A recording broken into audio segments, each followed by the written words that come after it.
Hi, this is Greg Ellers, and we're back with Einstein's disease tonight with our guest and good friend Andy Lees, author of The Corruption in Government, one of the best-selling novels in England.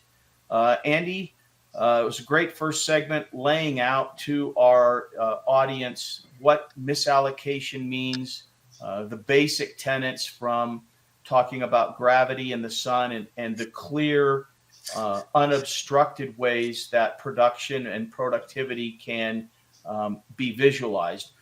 And what we really want to get into here tonight in this segment with our viewers is we're reading in the news about DOGE, the Department of Government Efficiency, looking at a lot of these different programs and saying, this has to end. This was a misallocation of capital, as you discussed.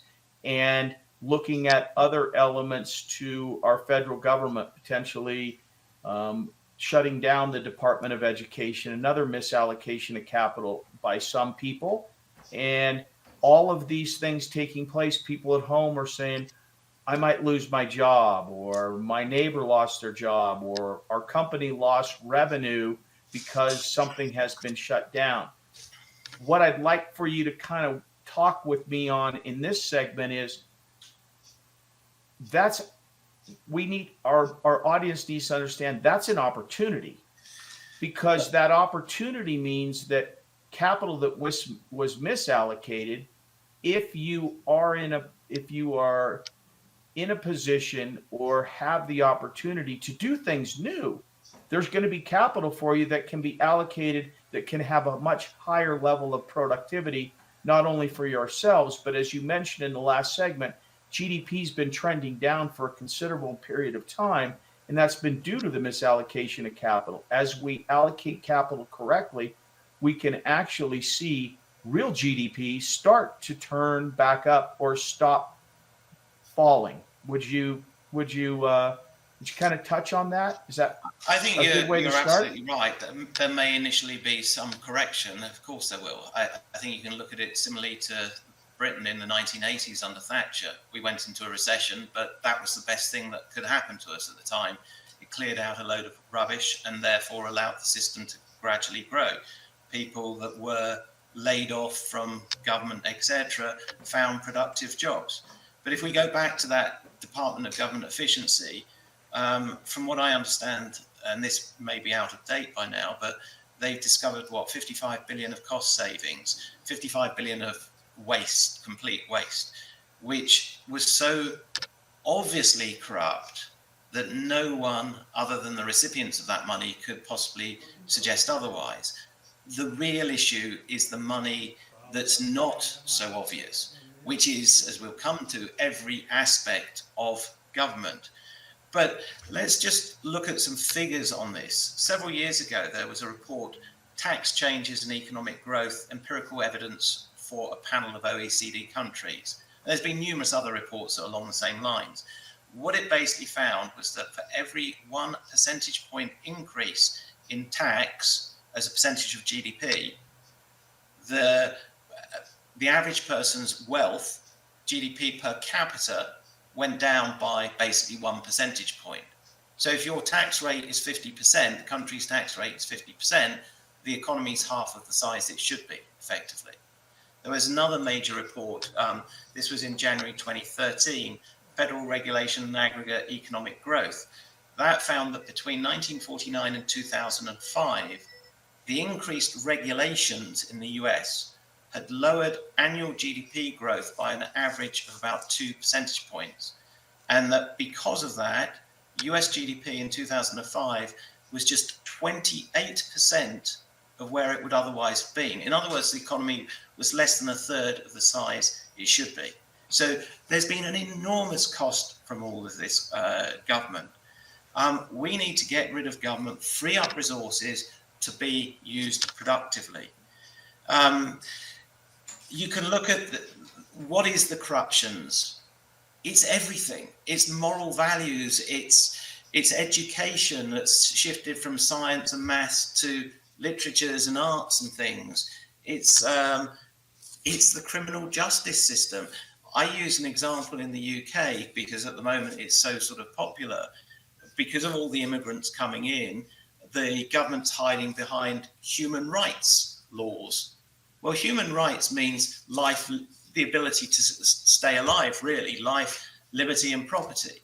Well, government has corrupted that to mean certain services, people are entitled to certain services, certain government payments, etc. Well, again, come back to the fact that there's a real cost to everything.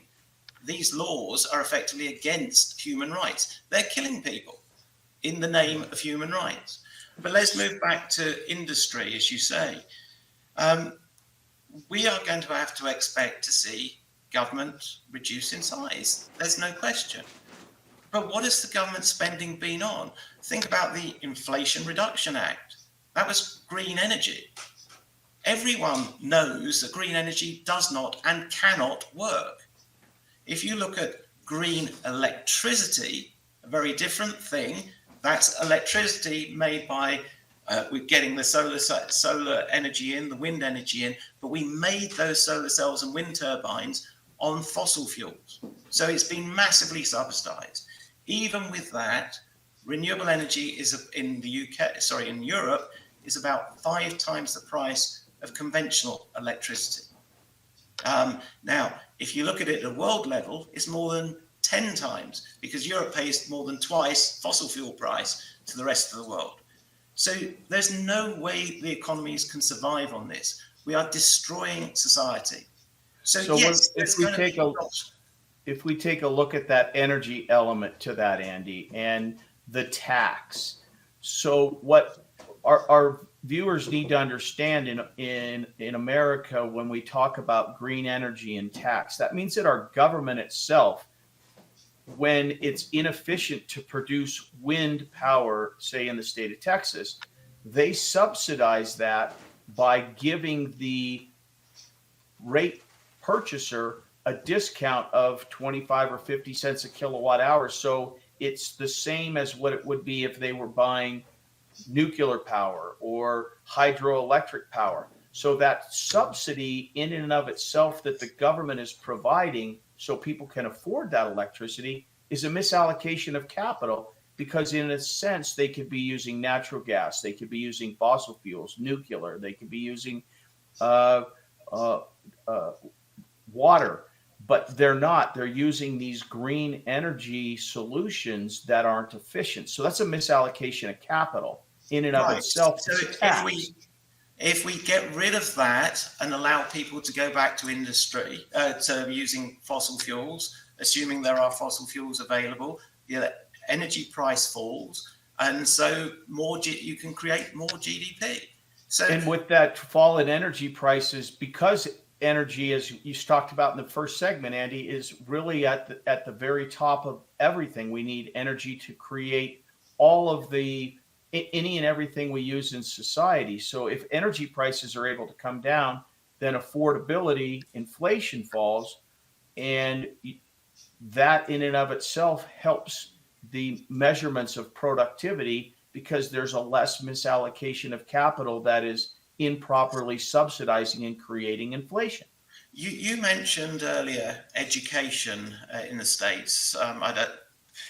If I can bring it back to the UK for a moment on education, because here you can see figures which make it very, very clear. So in the UK, and this is 2022 or 2023 data, we pay something like £7,600 per child per year to teach them. So there's 21 and 22 kids per class. That's £170,000 per class. Now, if we were teaching them properly, wouldn't most of that money go to the teachers? Well, the teacher on average gets £39,000.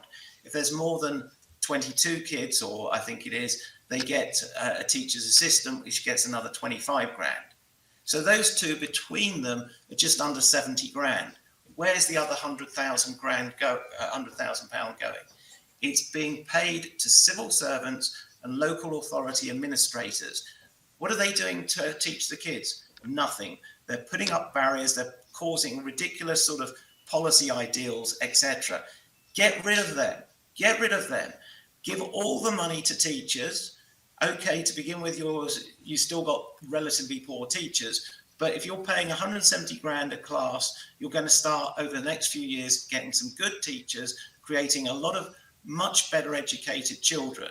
You've also then freed up all that labour from the government and the civil servants and the local authority administrators, who can now find productive jobs. Go and find something real to do, something that creates the utility to pay for itself, not something that's destroying capital. That is that right there, and we're going to close out the segment with that point. But the misallocation of capital in education, we hear it all the time. It's something that's acknowledged, and you touched on it perfectly.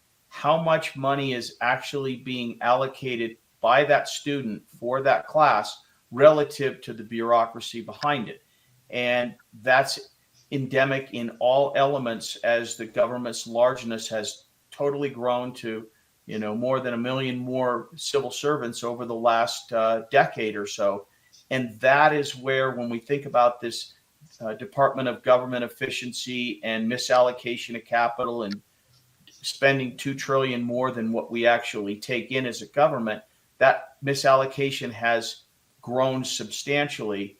And in the next segment, we're going to come back and talk about, with our viewers, some solutions to opportunity as this happens. So with that, we'll be back shortly. Andy, thank you very much, and we'll talk to you after we pay for our pay our commercial sponsors. You break past limitations and rethink success. Are you ready to push the boundaries of what's possible?